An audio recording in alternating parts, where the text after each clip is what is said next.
Alright, so this is the second video today. The first one was about the wheels on my car. 2020 or 2017, excuse me. Ford Fusion SE. The factory wheels I've already went over, showed what those were. I've already went over the wheels, whatever. I said I was going to do a audio setup video. So my car does, ignore the car cover. I had to put a wheel in here and I didn't want my seat getting dirty. My car does not have Sony. It is an SE, but it does not have the Sony audio system, but it does have the 11 speaker system in it. So like I said in my just the overview of this car video, there's two tweeters. There's a tweeter in each door and a subwoofer in each door, or woofer, whatever the fuck you want to call it. I don't know exactly what they're calling. I guess it's woofer.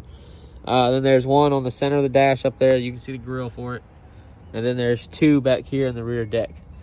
Now, the head unit or radio that's in the car is the factory one from Ford. It is the, I think, 7-inch display. My car has navigation, like I've stated in a video already about the car. So if you want to see all the features this car has, you can go watch that video. If you don't, that's cool too. Don't really care if you do or not.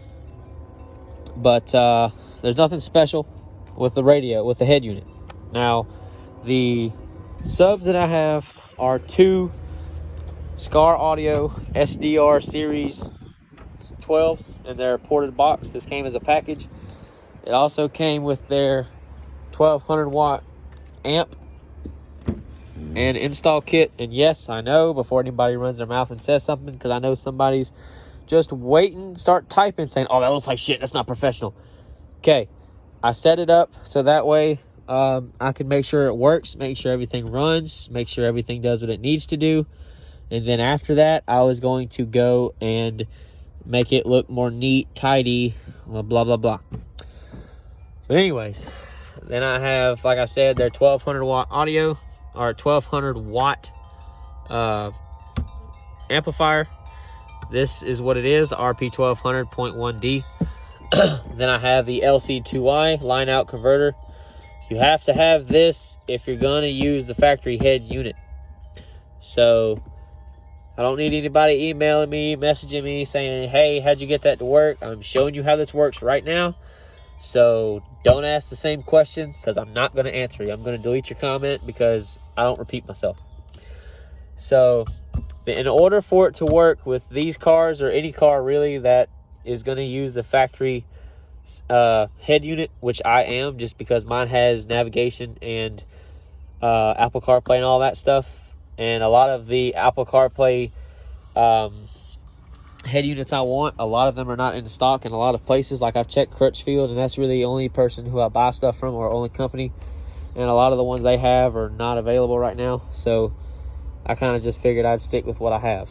So the way that the LC2I works, I'm going to just give a brief rundown. There's other videos on YouTube about it. It takes the power from the speakers, the right positive, left negative, right negative. Takes the input signal from them, and I apologize for the train. It takes the signal from them and converts it for something for the amp to use, because the amp will not run off of that kind of signal by itself. So for me to work, I don't have a remote wire to the LC2I. Most of the time before they updated on this, you had to have one.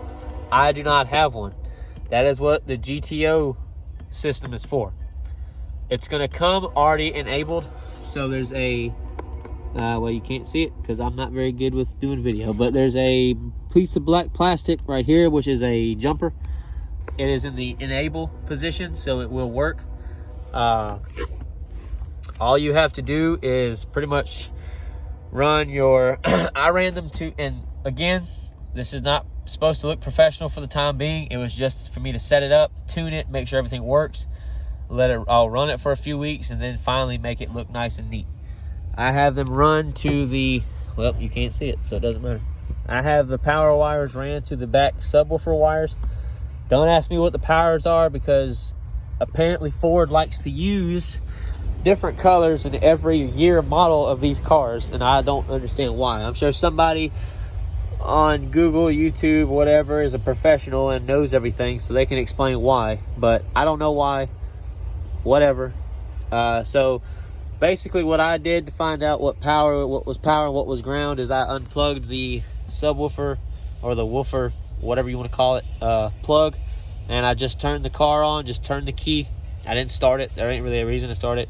And I waited for the music to start playing, and I literally just got a test light and see which one lit up. That's the easiest way to do it. There's another video of somebody that did one of these cars, and I don't know his name. It was a relatively new video. I think it was a 2019 or 2020 Fusion, but this is practically the same for every Fusion that is like mine, 2013 and up. So there you go.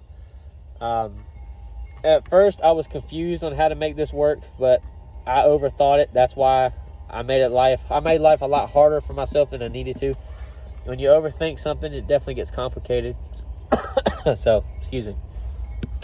But like I stated earlier, I do not have a remote in to this. I do have a remote out from this, which is this little skinny blue wire remote out from this to the amp, as you can see. And then my ground, it just shares the ground for the amp, which is underneath the seat, which I will show in a second, or I will show you how to get to it. I'm not really going to show it because it involves me taking the seat out, and I'm not doing that.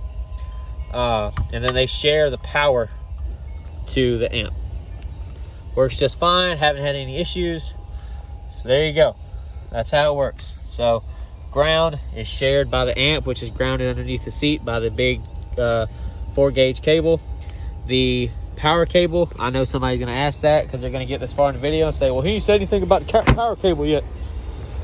I ran it I ran it underneath the trim from the back there all the way underneath here, and I pushed it through the grommet in the firewall, which you can't see. Oh well, you can see where the blue wire goes. I don't have a flashlight, so you'll just have to trust me. And then obviously I ran it to the battery, which is on the driver's side. Whichever side the battery is on, it's typically best to run the cable. So as you can see, there's the fuse. Yes, I know it's not pretty. Like I said 3 times already, it is supposed to look like this, just so that way I can make sure everything works.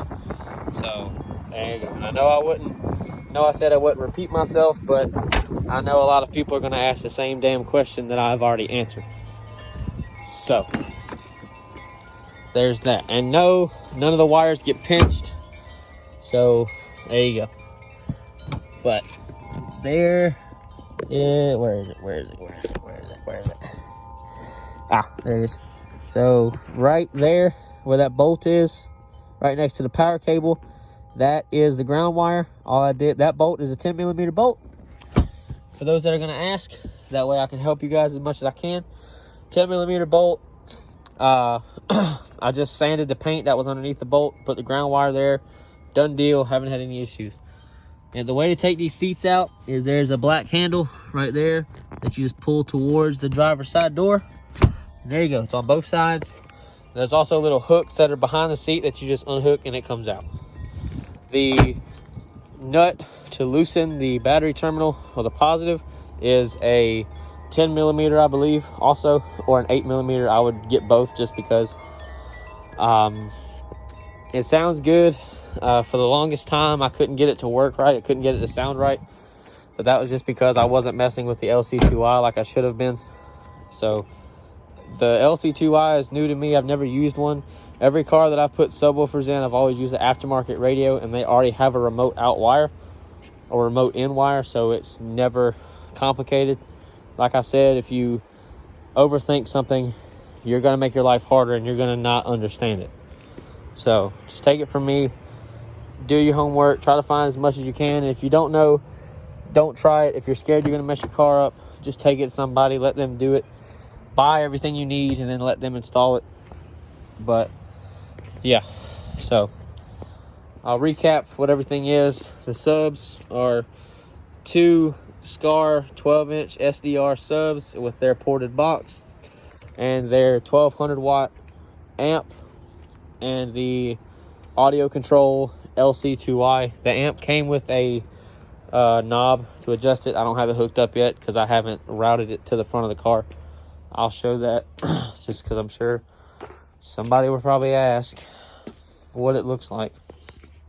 And if they don't, well, I'll show you anyway. That's not it. I apologize for not being somewhat ready or organized. Sometimes you just do stuff by the seat of your pants. Okay, so here you go. Here's the bass knob. Nothing fancy. I probably do need this because right now the bass is way too high to where I can't hear my music very well. If I turn it up to try to hear the volume or hear the actual music or people singing, I can't hear it. So this is the plug that it comes with. It just plugs into the back like a USB port, and then like a headphone jack, and then it just plugs into the amp. So there you guys go. I really don't know what else to say. I'm sure there's probably something somebody's gonna comment I didn't think of, but yeah. So I hope everybody enjoyed the video. I hope I was as informative as I could have been. I don't know of any other videos on Fusions other than the one that I mentioned. There's some that touch on the LC2i, but they don't really say anything about it. But I showed how I wired mine up. There you go. There's nothing special that I did to the radio. Some people wire it for the speaker inputs. And yes, I know there's water spots all over my windows. I don't want to talk about that. But anyway, a lot of people will run wires straight back to the back of the radio where the wires are that plug into the radio for the speaker inputs. I didn't want to do all that because I don't want to tap into stuff like that because that's way too close to the actual radio itself, and I don't want to fuck it up. So there's literally 2 wires, or 4 wires, I guess you could say. It's not hard. They're right there. That's less wire I have to run. But I may go back and just do it again. I don't know what the colors are from the harness, so you'll just have to see if you can look it up and find stuff like I had to do. But yeah, so I hope you guys enjoyed the video. I'll try to answer any questions you guys may have. I don't know what they would be, but I'll try my best, and I'll see you guys in the next one.